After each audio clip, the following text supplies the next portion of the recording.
631. Zhao Yuexiu belum selesai. Qi Gui. Tiba-tiba terdengar suara yang sedikit tidak puas di belakang semua orang, kenapa kamu baru datang sekarang? Dengan suara itu, seorang lelaki tua yang berwibawa dan berwibawa berjalan dengan cepat ditemani oleh 3 orang lainnya. Zhao Yuexiu, Qi Yan, dan Qi Mingkun tercengang. Pria tua ini memiliki aura yang luar biasa, mengenakan jas hitam yang mahal, dan tidak marah, dia jelas bukan orang biasa. Dia, apa hubungannya dengan Qi Gui? Pria tua itu dengan cepat berjalan mendekat. Dia tidak melihat beberapa orang lain. Dia hanya berjalan langsung ke samping Qi Gui, meraih lengannya, dan menariknya ke pintu di sebelahnya. Petik 2. Apakah kamu tahu diri? Acara yang begitu penting pun terlambat. Qi Gui memandang Wu Ziyuan dan berkata dengan tulus. Maaf, pesawat tertunda. Petik 2. Jangan membuat alasan untukku. Suara Wu Ziyuan terdengar marah. Aku secara khusus memeriksa semua jam terbang hari ini, dan kamu adalah penerbangan malam yang dipilih. Qi Gui. Dia berhenti sejenak, menunjuk ke belakang. Itu, adikku. Wu Ziyuan terus berjalan dan berbisik kepada seseorang di belakangnya. Pria itu berjalan mendekat dan berkata dengan hormat kepada Qi Mingkun. Halo, silakan ikut aku. Petik 2. Qi Mingkun menatap punggung Qi Gui dan lelaki tua itu yang sedang mengobrol dengan terampil. Dia terdiam dan tidak bertanya apa-apa. Oke, aku merepotkanmu. Petik 2. Dia selalu berpikir bahwa identitas dan latar belakang Kak Qi Gui seharusnya sangat kuat, tetapi dia tidak mengatakan apa-apa dan tidak bertanya sembarangan. Pria itu tersenyum. Sudah seharusnya. Petik 2. Dia membawa Qi Mingkun ke pintu kecil di sisi Qi Gui. Sampai saat ini, Zhao Yuexiu akhirnya tersadar dan tidak bisa menahan diri untuk tidak bertanya. Permisi, apakah orang tua tadi? Pria yang membawa Qi Mingkun ke depan tidak menoleh. Zhao Yuexiu cemberut. Qi Yan sedikit mengernyit. Dia selalu merasa bahwa lelaki tua itu tidak asing, tetapi dia tidak ingat di mana dia bertemu dengannya. Seharusnya dia juga seorang dokter. Qi Yan berbisik kepada Zhao Yuexiu. Tapi aku tidak terkesan dengannya, mungkin dia bukan orang besar. Dia pasti mengenal kakaknya ketika dia belajar kedokteran sebelumnya. Kali ini, dia mendapat kesempatan baik untuk mengundangnya. Bagi Qi Yan saat ini, selain para pemimpin dari kelompok ahli, dokter lain bukanlah orang besar. Tapi dia belum pernah melihat beberapa orang dari tim ahli. Tapi, bahkan dia tidak bisa melihat orang-orang besar itu, Qi Gui tentu saja lebih tidak mungkin. Zhao Yuexiu mengangguk dan hanya bisa menjelaskan. Dia menggandeng tangan Qi Yan dengan mesra dan berjalan ke tempat konferensi sambil mengingatkannya berulang kali dengan hati-hati. Nanti setelah bertemu dengan akademisi baru itu, kamu harus bersikap baik dan berusaha untuk meninggalkan kesan yang baik pada pihak lain. Aku dengar dia berasal dari tim ahli. Jika bisa menjalin hubungan, kamu mungkin bisa masuk tim ahli tahun depan. Zhao Yuexiu telah berbicara beberapa kali ketika dia berada di rumah. Qi Yan tentu saja mengerti pentingnya masalah ini. Dia mengangguk dengan keras. Aku akan bekerja keras. Meskipun dia tidak memenuhi syarat untuk berbicara dengan orang besar seperti itu, keluarga Su membantunya menemukan hubungan dengan Su Qing dan bisa mencari kesempatan untuk berbicara 1 atau 2 kalimat sebelum orang itu pergi ke mobil. Zhao Yuexiu dan Qi Yan kembali duduk. Menggelar akademisi bukanlah acara publik, jadi tidak banyak orang yang datang. Selain beberapa pemimpin kelompok ahli, mereka adalah profesor senior di rumah sakit besar di ibu kota, dan sekelompok kecil mahasiswa yang dibawa oleh para profesor seperti Qi Yan. Tim ahli, semua orang punya keahlian khusus VIP di dalam ruangan, Qi Yan tidak bisa melihatnya, jadi dia hanya bisa menyapa siswa dan profesor di sekitarnya. Saat sedang berbicara, keluarga Su juga masuk. Su Qing yang mengenakan jas berwarna perak, berjalan di depan dengan wajah dingin. Yin Xiu menemaninya dan berbisik. Biarkan dia membawamu dengan hadiah ini. Saat Su Qing masuk, seluruh mata di tempat itu tertuju padanya. Su Qing adalah salah satu mahasiswa kedokteran muda terbaik di angkatan ini. Ketika dia magang di rumah sakit Kyoto, reputasinya telah menyebar ke seluruh rumah sakit utama di ibu kota. Ditambah dengan penampilannya yang luar biasa dan latar belakang keluarganya yang cukup baik, dia secara alami menarik perhatian semua orang. Seseorang telah melangkah maju dan menyapanya. Melihat pemandangan ini, Qi Yan tiba-tiba merasa bangga dan bangga. Bahkan sedikit depresi di hatinya menghilang. Ini adalah tunangannya. Dia mengangkat tangannya dan menyapa sambil tersenyum. Kak Su Qing, di sini. Petik 2. Su Qing melirik Qi Yan dan menyapa orang lain sambil duduk di sampingnya. Dia menyapa Zhao Yuexiu dengan ringan. Halo, Bibi. Petik 2. Anak ini, kamu masih begitu asing. Yin Xiu menepuk Su Qing sambil tersenyum, menoleh dan mengobrol dengan Zhao Yuexiu dan Qi Yan. Pada saat ini, Qi Gui dan Qi Mingkun juga datang. Dia menundukkan kepalanya dan berdiskusi dengan Qi Mingkun tentang balapan baru-baru ini. Tanpa melihat sekeliling, dia langsung memilih tempat duduk yang kosong. Tepat di depan Zhao Yuexiu. Raut wajah Zhao Yuexiu, Qian dan Yin Xiu sedikit berubah. Su King menatap gadis yang ramping dan tenang di depannya, matanya sedikit berkedip. Ada banyak hal yang terjadi selama periode waktu ini. Dia dan Qian telah sedikit berubah, tetapi Qigui masih terlihat tenang saat sekolah, seolah-olah waktu tidak pernah meninggalkan jejak pada dirinya. Yin Xiu juga melihat Qigui, alisnya tiba-tiba berkerut. Qigui, bagaimana kau bisa masuk? Pembicaraan Qigui dan Qi Mingkun terputus. Dia sedikit mengernyit dan melihat ke belakang dan menemukan orang-orang di belakangnya. Melihat tatapan Qigui, Su King tanpa sadar duduk tegak dan sedikit mengangkat kepalanya, berharap Qigui akan menunjukkan ekspresi terkejut atau terkejut. Tapi siapa sangka, mata Qigui tidak berhenti pada dirinya selama 1 detik pun. Dia langsung melewatinya, kemudian dengan suara datar berkata, "Apa ada hubungannya dengan kalian?" Yin Xiu tersedak. Qian buru-buru berkata dengan lembut. "Kakak juga diundang oleh Profesor Mana." "Oh ya kak, kenapa kamu tidak masuk kelas? Semester ini akan segera berakhir, dan tidak akan bisa lulus jika terlalu banyak absen." Mendengar dia berkata seperti itu, mata Yin Xiu menunjukkan sedikit rasa jijik. Dulu, dia mendengar tentang Qigui yang menyerah pada pengobatan dan berlari untuk balapan. Pada saat itu, dia menegaskan bahwa Qigui tidak sabar seperti ini, dan itu akan terjadi dalam hidup ini. Memikirkan hal ini, hati Yin Xiu pun merasa senang.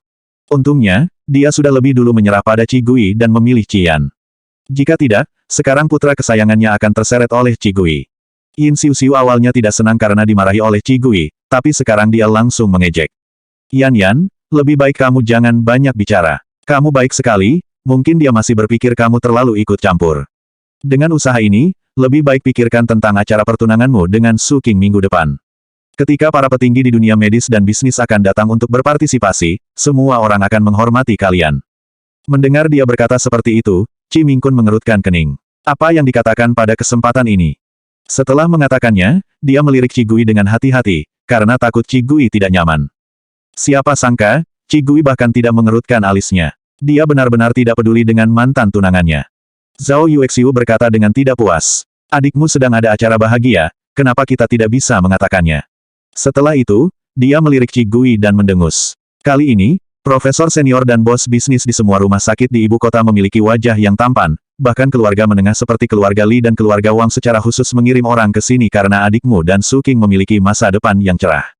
Kamu selalu membela gadis liar itu, tapi dia juga memberimu penghargaan ini. Menyesal. Mendengar 3 kata itu, mata Qigui sedikit lebih dalam, dan sentuhan dingin melintas di matanya. Qi Mingkun ingin mengatakan sesuatu, Qigui mengulurkan tangan dan menghentikannya. Dia menoleh dan menatap Zhao Yuexiu dengan dingin. Sampai Zhao Yuexiu tidak bisa menahan rasa dingin di matanya, Qigui menoleh dengan sedikit rasa bersalah, lalu perlahan berkata, "Nyonya Qi, aku dibesarkan oleh nenek, dia adalah ibumu, jadi tolong jaga perkataanmu." Petik 2. Suara Qigui tidak keras, tetapi orang-orang yang duduk di sekitarnya menoleh ke samping Zhao Yuexiu ketika mendengar kata-katanya. Zhao Yuexiu tiba-tiba merasa tidak bisa menahan diri dan menoleh, menatap Qigui dengan marah, ingin mengatakan sesuatu. Tanpa menunggu Qigui berbicara, dia melanjutkan. "Selain itu, aku adalah orang yang dipromosikan menjadi akademisi kali ini. Aku tidak peduli dengan kehormatan putri dan menantu Anda, tapi kehormatan yang aku dapatkan adalah ketinggian yang tidak akan pernah mereka capai seumur hidup." Zhao Yuexiu, Yin Xiu, Qian, Su King. Bahkan Qi Mingkun menoleh untuk melihat Qigui dengan terkejut. Meskipun dia tidak menghabiskan waktu lama bersama dengan Kak Qi, tetapi dalam kesannya, Kak Qi selalu tidak terbantahkan, dan dia terlihat tenang seperti orang luar biasa. Ini adalah pertama kalinya dia mendengar Qigui berkata begitu arogan. Tapi, entah mengapa, Qi Mingkun melihat ekspresi tenang di wajah Qigui dan tidak bisa menahan diri untuk tidak memujinya di dalam hatinya. Kak Qi yang seperti ini sangat mendominasi. Qian adalah orang pertama yang bereaksi. Dia tidak bisa menahan diri untuk tidak menutupi mulutnya dan tersenyum. Saya tidak tahu bagaimana akademisi di negara kita memenuhi syarat untuk mendaftar bahkan jika mereka tidak lulus dari universitas. Setelah dia selesai berbicara, Zhao Yuexiu dan Yin Xiu mencibir dengan lembut. Su King memandang Qigui dengan sedikit kekecewaan di matanya. Berbicara omong besar pada kesempatan seperti ini sama sekali tidak punya otak. Pada saat ini, terdengar suara dari atas panggung. "Halo semuanya, saya Wu Ziyuan, pemimpin kelompok ahli dari Institut Riset Lanjutan Nasional." Suara yang rendah dan tegas ini menarik perhatian semua orang ke atas panggung dalam sekejap. Bahkan Zhao Yuexiu dan Qi Yan juga melihat ke atas panggung dengan penuh semangat dan gugup. Zewei Zuanjiazu de Zui Gaoling Dao Ren, Kesita Menping Si Lian Bei Ying Dou Nan Yi Jian Yi Qi De. Namun, ketika mereka melihat orang tua yang berdiri di atas panggung, mata Zhao Yuexiu dan Qi Yan seketika melebar. Ini, bukankah ini orang yang membawa Qi Gui pergi? Qi Gui, ternyata dia kenal dengan ketua tim ahli. Tidak, bukan hanya berkenalan. Melihat sikap Wu Ziyuan terhadap Qi Gui, dia jelas sangat akrab dan ramah. Sebelum Zhao Yuexiu dan Qi Yan dapat mencerna pukulan besar ini, Wu Ziyuan hanya mengucapkan beberapa kata resmi, dan kemudian mengulurkan tangan langsung ke penonton. Jadi, selanjutnya, silakan murid dan anggota tim ahli termuda. Boom! Kalimat ini seperti guntur yang menggema di telinga Zhao Yuexiu, Qi Yan, Yin Xiuxiu, dan Su Qing. Dalam sekejap, keempat orang itu merasa seluruh kepalanya kosong dan berdengung. Tidak ada yang bisa didengar atau dilihat di sekitarnya. Mereka hanya bisa melihat Qi Gui berdiri dan berjalan perlahan ke atas panggung. Setiap langkahnya berjalan dengan tenang, tidak ada kegembiraan dan kecemasan di tempat kejadian. Wajahnya yang halus dan putih masih terlihat tenang, seolah-olah ia hanya berjalan sesuka hati. Sampai Qi Gui naik ke atas panggung dan menundukkan kepalanya dengan hormat, Wu Ziyuan mengenakan medali yang melambangkan akademisi untuknya. Kemudian, Qi Gui mengambil mikrofon dari tangan Wu Ziyuan dan memberikan pidato di bawah panggung. Dia berterima kasih kepada semua orang, termasuk neneknya yang sudah meninggal, tetapi dia tidak menyebutkan anggota keluarga Qi dan tidak menyebutkan Zhao Yuexiu. Ada tepuk tangan meriah di antara penonton. Semua orang dengan iri dan kagum membahas semua orang yang berterima kasih kepada Qi Gui. Tepuk tangan dan diskusi ini seperti duri tajam, menusuk hati Zhao Yuexiu dengan keras, menusuk dia sampai mati lemas. Gadis yang bersinar di atas panggung saat ini juga merupakan putrinya. Rasa iri dan kagum para petinggi di lapangan, awalnya dia bisa mendapatkannya. Para bos tidak akan datang. Tidak hanya Zhao Yue yang bisa menusuk hatinya, tetapi Qi Yan juga tidak bisa melihat wajahnya. Terutama, ketika dia mendengar seseorang di sekitarnya berkata, sepertinya dia adalah ibu dan putrinya saat itu, bukankah kehormatan Profesor Qi lebih baik daripada mereka? Sangat memalukan. Dia juga tidak melihat dirinya sendiri, hanya seorang mahasiswa, tetapi juga memenuhi syarat untuk dibandingkan dengan Profesor Qi. Dalam sekejap, wajah Qi Yan memerah, dan dia merasa sangat malu. Yin Xiuxiu menatap Qi Gui di atas panggung, matanya melotot, dan mulutnya terus bergumam. Bagaimana mungkin? Dia berpikir bahwa dia memandang rendah Qi Gui pada awalnya, dan tidak sabar untuk mendesak Su Qing dan Qi Gui untuk membatalkan pertunangan mereka.